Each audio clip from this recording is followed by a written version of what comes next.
बहुत स्वागत है आप सभी का। आपके साथ मैं हूं अभिलाष मिश्रा और आप देख रहे हैं आपकी बात मध्य प्रदेश। खरगोन में रामनवमी के दिन हुई हिंसा के बाद हालात धीरे धीरे सामान्य हो रहे हैं, लेकिन उस दिन से जो कुछ हुआ उसकी तस्वीर अब आज भी बाकी है। इनमें कई लोग ऐसे शामिल हैं जिन्होंने सालों पाई पाई जोड़कर पैसे इकट्ठे किए, लेकिन पल भर में उपद्रवियों ने उसे लूटकर तबाह कर दिया। ये तस्वीरें इसकी बानगी हैं। इस मामले में ट्विटर पर लड़ाई तेज हो चली है। पहले दिग्विजय सिंह का कथित ट्वीट, उसके बाद बीजेपी नेता कैलाश विजयवर्गीय का ट्वीट। इस सबके बीच आतंकी संगठन पीएफआई की एंट्री को लेकर सवाल। और ये तस्वीरें आप देखिए, ये मकान बिकाऊ है यहां लिखा है, और जिस कालिख से ये मकान लिखा है वो इन्हें बाहर से लाने की जरूरत नहीं पड़ी है। दंगाइयों ने घर में आग लगा दी थी। देखिए घर का दरवाजा जिस पर शुभ लाभ लिख करके लक्ष्मी के, बरकत के, रहमत के आने की उम्मीद की जाती है, उस चौखट पर बैठकर मां बच्चों के लिए बाहर चूल्हा जला रही है, क्योंकि खाना तो बनाना है। मकान चला गया तो क्या, जिंदा तो रहना है। और यह क्या नया कैराना खरगोन मध्य प्रदेश का बन गया है, इस पर हम आज आपकी बात करने जा रहे हैं। शुरू करते हैं आज आपकी बात।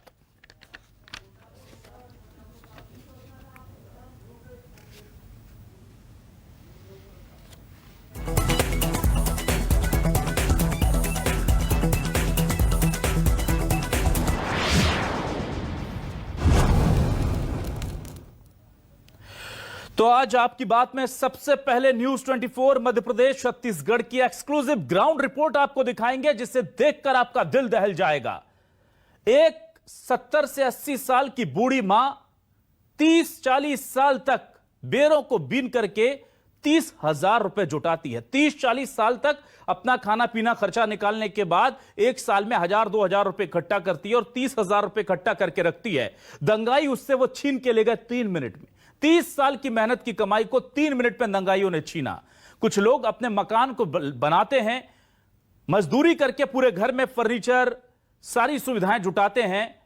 दंगाई आते हैं, घर को आग लगा दी जाती है। आपको लगेगा यह हो गया, इंसिडेंस था, लेकिन अगला 2 साल बाद वो पूरी मेहनत करके फिर से घर का सामान जुटाते हैं, फिर एक दंगा होता है, फिर उन्हीं के घर में आग लग जाती है।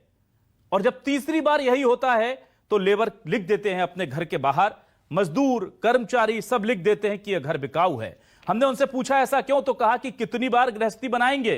आप लोग एक बार गृहस्थी बनाकर देखिए, बदन टूट जाता है। सुनिए पीड़ितों का क्या कहना है। 40-50 का सुबह बेचू, 40-50 का शाम को बेचू। 4 साल का बहुत भाजी बेच के मैंने ढेर करे थे पैसे। मेरी उम्र भर के कमाई ले भगे, रकम भाव सब ले भगे, सब लाकर कुछ सब कुछ तोड़ गए। पलंग को भी आग लगा। क्या करूंगी मैं आप जी के? मेरे को पुलिस के हाथ गोली मरवा दो, आराम से सो जाऊंगी, फिक्र तो नहीं करूंगी। तो 2 लेडीज थी और छोटे छोटे 3-4 बच्चे हमारे, तो उनको ले लेके जैसे कैसे मोहल्ले वाले बच्चे ने निकाला हमको बाहर घर से, ऐसे जान बचा के निकले, तो हम ही मर जाते हैं यहाँ। कुछ लोग सामान ले जा रहे हैं, कुछ लोग तो है तो आग लगा रहे हैं। ये बाहर से लाकर मतलब सामान को आग लगा दिया पूरा, उसके बाद पूरा घर भी जला दिया मेरा। एक शेर है बड़े शायर का, बशीर बद्र उनका नाम है। मध्य प्रदेश में अपनी आधी जिंदगी गुजार दी। उत्तर प्रदेश के खास जगह से आते थे और वो उस जगह पर दंगों से परेशान होकर भोपाल में बसे थे, इस उम्मीद से कि मध्य प्रदेश शांति का टापू है। और जब दंगाइयों ने उनका घर जलाया था बशीर बद्र का, तो एक शेर कहा था कि लोग टूट जाते हैं एक घर बनाने में, तुम तरस नहीं खाते बस्तियां जलाने में। मध्य प्रदेश के शांति के उस टापू को ऐसी नजर लगी कि जगह जगह वैसे ही गांव बन रहे हैं। अब इस पर सियासत बहुत तेज हो चली है। क्या कह रहे हैं सियासत से जुड़े लोग, कैसे एक दूसरे पर कीचड़ उछाल रहे हैं, और क्या कहा जा रहा है पीड़ितों को लेकर, सुनिए। पीएफआई भी फंडिंग करता है, किया भी है, यही तो है। मैं कहना चाहता हूं कि सॉफ्ट नक्सलिज्म, यही वो दिग्विजय सिंह है जो नक्सलवाद का भी समर्थन करते हैं, आतंकवाद का भी समर्थन करते हैं, भारत की सेना पर प्रश्न खड़ा करते हैं। ऐसे लोगों को मध्य प्रदेश के अंदर, मध्य प्रदेश की जनता ने तो उनको नकार ही दिया है, लेकिन तथाकथित चूंकि सोनिया जी ने भी इनको आंदोलन का प्रभारी बनाया है, क्योंकि इनके पास इसी प्रकार के हत्याकांड के देश के खिलाफ कैसे जा सकते हैं, हमारे देश के वातावरण को कैसे बिगाड़ सकते हैं। तो मैंने तो कल भी कहा था कि अंतर्राष्ट्रीय षड्यंत्र के तहत दिग्विजय सिंह अपनी भूमिका में इनकी कड़ी जांच होनी चाहिए। क्या भारत में कोई बंटवारा हो गया? हिंदुओं के लिए गली और मुसलमानों के लिए गली? मैं उन लोगों से पूछना चाहता हूँ, मैं उनसे पूछना चाहता हूँ जो तुष्टीकरण की राजनीति करते हैं, टुकड़े टुकड़े गैंग हैं, जो भारत में अगर ऐसी घटना दूसरे समुदाय पर हुआ होता तो आज पॉलिटिकल टूरिज्म हो गया होता, चाहे करौली हो, चाहे खरगोन हो, चाहे गोरखपुर हो। पीएफआई एक्टिव कैसे है यहाँ पे?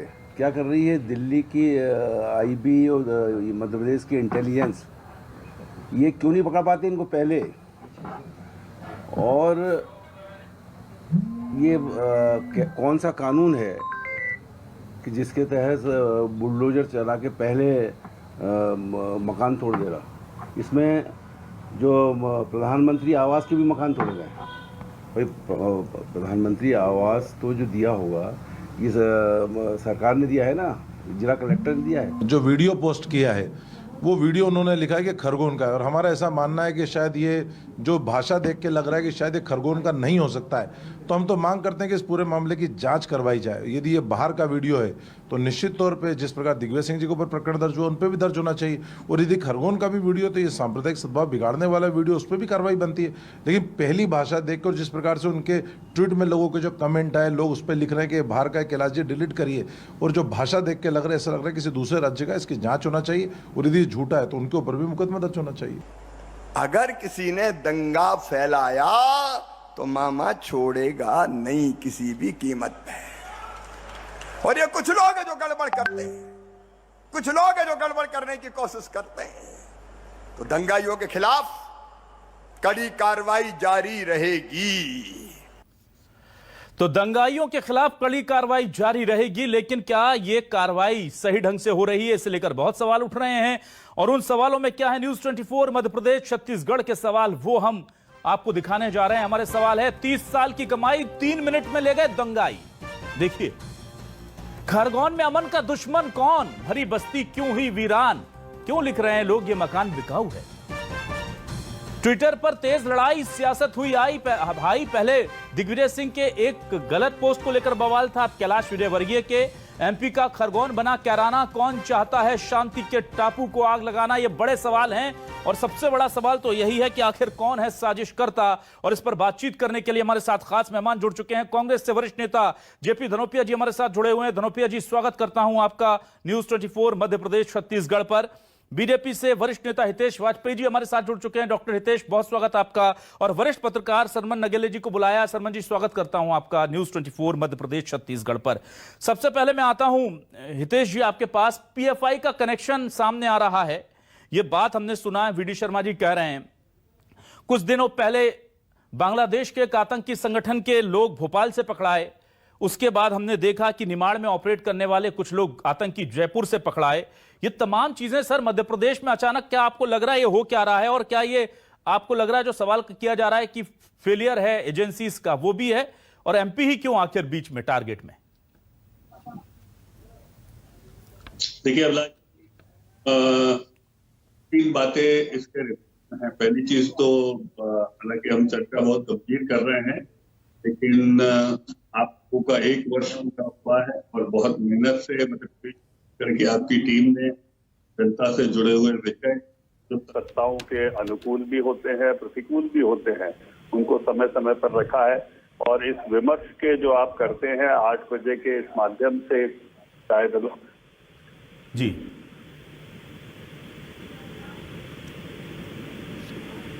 जी साहब भी सरकार रखते हैं।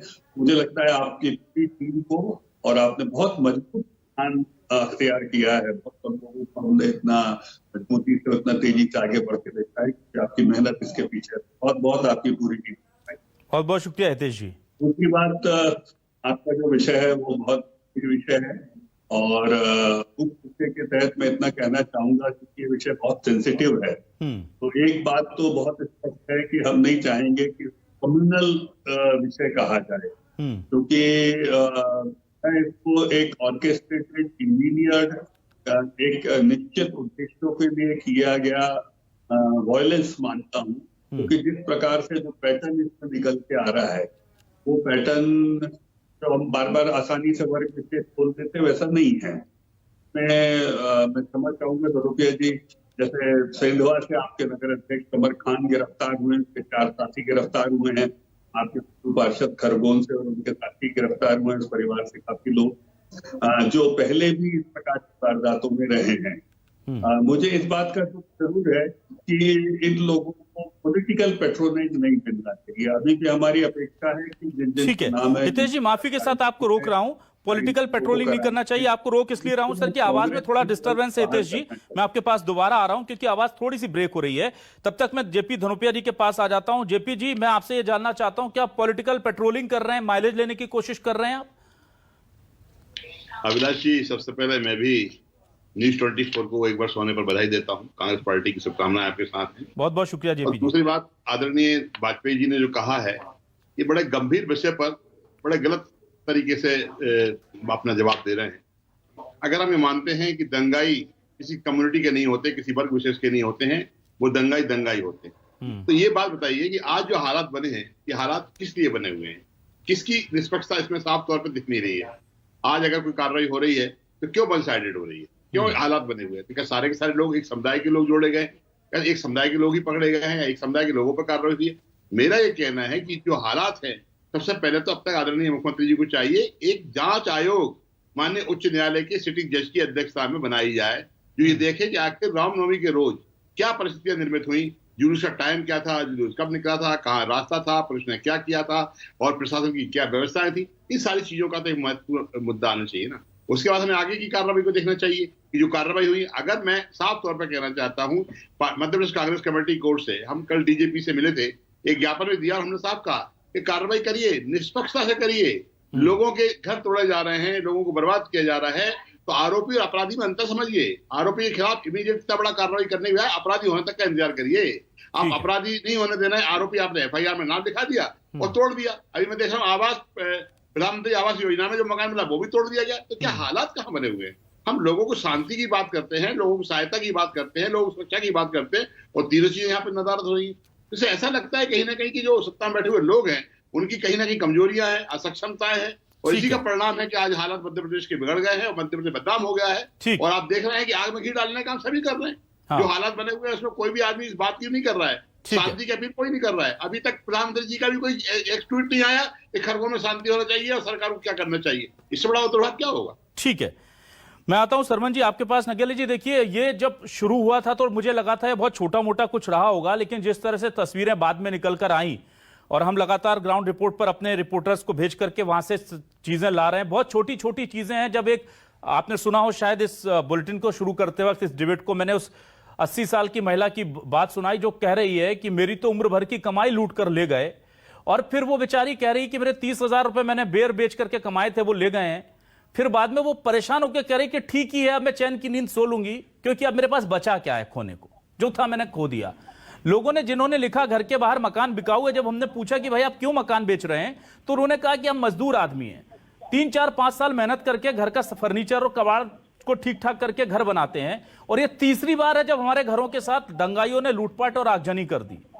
फिर हम मध्य प्रदेश को शांति का टापू कहते हैं, सबसे सुरक्षित जगह कहते हैं। तो ये मध्य प्रदेश को क्या हो गया है सरमन जी?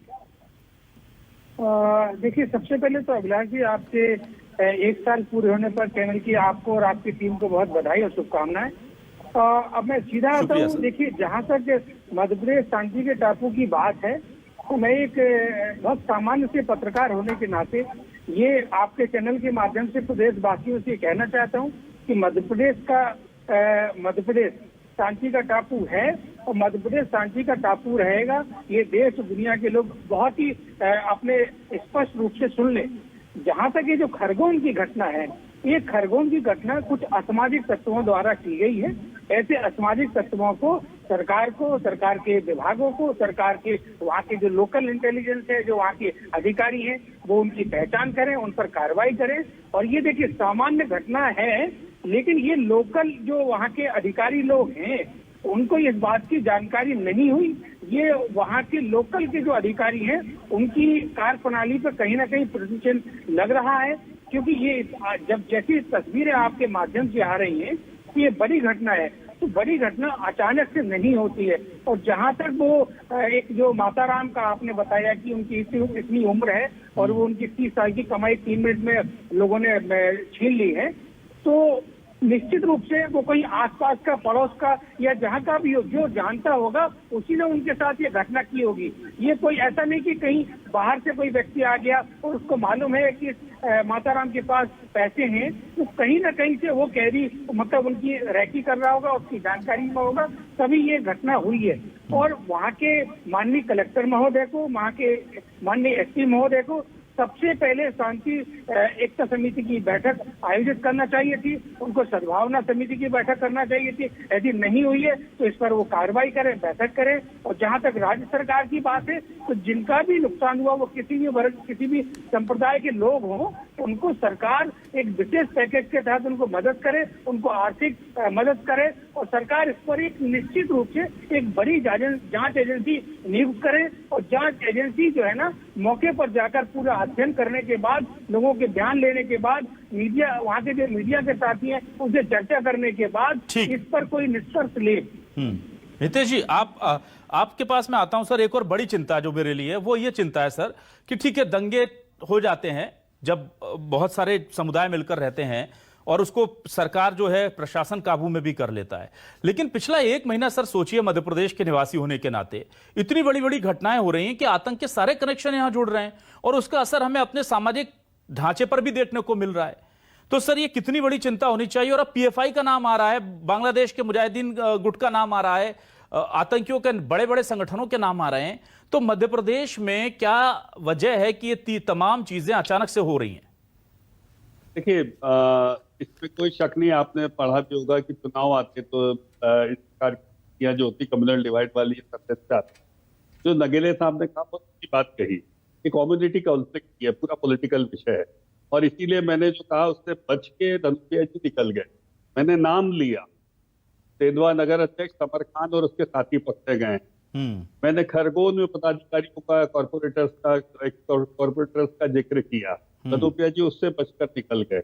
तो दिग्विजय सिंह की जो बार बार ट्विटर पे हिंदुओं को हिंदू शर्म करो, हिंदू सनातनी रामनवमी ऐसे मनाते हैं क्या, ये उत्तेजक नहीं है चीज।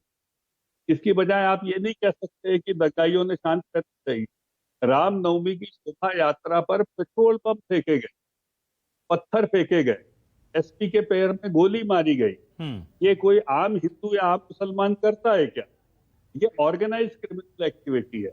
इंदौर में एक थाना घेर कर आगजनी हुई, पथराव हुआ, आपको ध्यान हो दिल्ली वाले की घटना को, और वो पीएफआई के कार्यकर्ताओं ने और घेर कर किया। उसमें धनुप्रिया जी के साथ बैठने वाला कांग्रेस का एक प्रवक्ता नामजद है। तो इससे आप बचो मत। और इसीलिए हमारे अध्यक्ष ने आज स्पष्ट कहा, तूफा की गर्भनाल निकल के खरगोन के पास आ रही। तो इसको आप समझिए, ये बहुत ऑर्केस्ट्रेटेड हो रहा है। पेट्रोल बम, फिर मैं बता दूं, किसी की छत पे नहीं मिलेगा, अभिलाष जी, का हिंदू हो चाहे मुसलमान हो, लेकिन इन लोगों की छत पे मिलेगा जो कि जिनको कवर फायर कांग्रेस दे रही। मुझे खुशी है, लेकिन एक बात मैं यहाँ कहना चाहूंगा धनुप्रिया जी, कि कमलनाथ जी ने इस प्रकार का कोई बयान, कहीं पर भी उन्होंने हिंदू मुसलमान का अपने ट्वीट पे जिक्र तक नहीं किया, ना ही उन्होंने किसी को बचाने का प्रयास किया। मेरा अनुरोध तो ये भी है कि नामजद रूप से जो लोग इसमें, क्योंकि ऐसे नामजद नहीं हो रहे, कि वीडियो फुटेजेस हैं, उनके टेलीफोन कॉल्स हैं, उनको आइडेंटिफाई किया गया है, कम से कम उनको आप अपनी पार्टी से निकाल कर बाहर करें। और ये करेंगे आप तो हमको, नहीं तो फिर वही दिग्विजय सिंह जी की लाइन है जो उनके ट्विटर पे वो सुबह से शाम तक हिंदुओं को गाली देते हैं। एक मस्जिद का चित्र बता दिया जिसके ऊपर बाहर की कहीं का भगवा लहराया जा रहा है कि सब ऐसी घटनाएं हो रही हैं। आपने इस चीज का जिक्र निकाला हितेश जी, लेकिन देखिए आज कैलाश विजयवर्गीय जी से भी वो चूक हो गई ना। आप क्या एफआईआर करेंगे क्या कैलाश विजयवर्गीय जी के ऊपर? मैंने मान लिया, क्षमा मांग लो, आप लिख दो। अच्छा वो तो ट्वीट नहीं हटाया जिसमें उन्होंने लिखा हिंदुओं शर्म करो, वो हटा दिया क्या? रामनवमी सनातनी यही होती है क्या? ऐसा करके वो उसका जिक्र करना जहां पर रामनवमी की शोभा यात्रा पर पत्थर चले। ऐसा नहीं है कि रामनवमी की शोभा यात्रा निकल रही है। धनुप्रिया जी से ले लेता हूं आपका सवाल, बहुत जायज सवाल है। धनुप्रिया जी, बार बार क्या ऐसा लगता है क्या किसी वर्ग विशेष को खुश करने के कोशिश में एक मेजॉरिटी को की भावनाओं को आहत करने की गलती कर जाती है कांग्रेस या कांग्रेस के कुछ नेता, और इससे नुकसान कांग्रेस को हो जाता है और फायदा बीजेपी को। आपको लगता है ऐसा?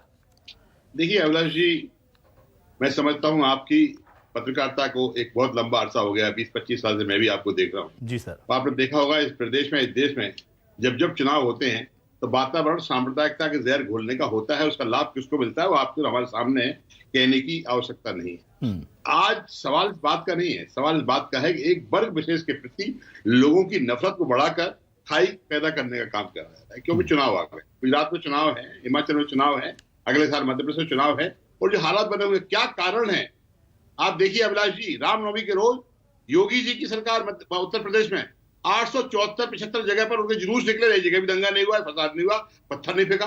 क्यों? वहां चुनाव हो चुके, अब जब चुनाव होना है वहां पर कार्रवाई होनी है। क्या कारण है? प्रशासन क्या कर रहा था, लोग क्या कर रहे थे? ये सारी चीजों को लेकर लोगों को खाई पैदा कर ये अपना काम करना चाहते हैं। एन के प्रकार है कि अल्पसंख्यक बहुसंख्यक में एक खाई पैदा कर दो, अपना काम कर लो। हमारा दूसरा कहना है आप सब पे कार्रवाई करो। क्या कारण है? पत्थर फेंकने पर सार्वजनिक में पत्थर फेंका सुश्री उमा भारती जी ने, पूर्व मुख्यमंत्री ने, कोई कार्रवाई नहीं हुई। 100 गाय एक साथ, 100 गाय बैरसिया के गौशाला में मरी, राम जो दूसरी थी आपकी नेत्री भाजपा की, कोई कार्रवाई नहीं हुई। आप देखिए कई जगह पे घटनाएं हो रही, कहीं कार्रवाई नहीं होती। और आप देखिए लोगों को कहते हैं कांग्रेस नहीं है क्या? फोड़िए भाई, फोड़िए, हमें कोई नहीं है, लेकिन लोगों के साथ न्याय करिए, पक्षपात मत करिए। पक्षपातपूर्ण व्यवहार इस देश की जनता को ठीक है, नहीं होगा। ठीक है सर। शर्मा जी, नगेले जी देखिए, दिग्विजय सिंह जी एक ट्वीट करते हैं, उसमें गलती का एहसास होता है, डिलीट कर देते हैं, लेकिन उनके खिलाफ एफआईआर हो जाती है। आज फिर कैलाश विजयवर्गीय जैसी भी गलती हो जाती है।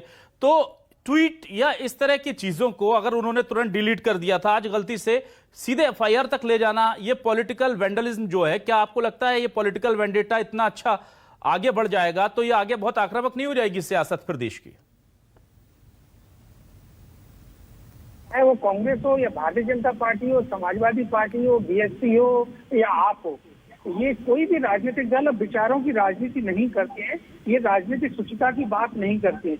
ये सिर्फ और सिर्फ अपना उनकी पार्टी का जो नेटवर्क है, ये उनकी पार्टी जितना ज्यादा से ज्यादा जड़े जमा ले पूरे देश में, पूरे राज्य में, पूरी दुनिया में, उस तरह का काम कोई भी दल है वो करता है और कोई भी मौका नहीं छोड़ता है। यदि कांग्रेस को अवसर मिलता है तो कांग्रेस भी करती है, बीजेपी को अवसर मिला तो बीजेपी करती है।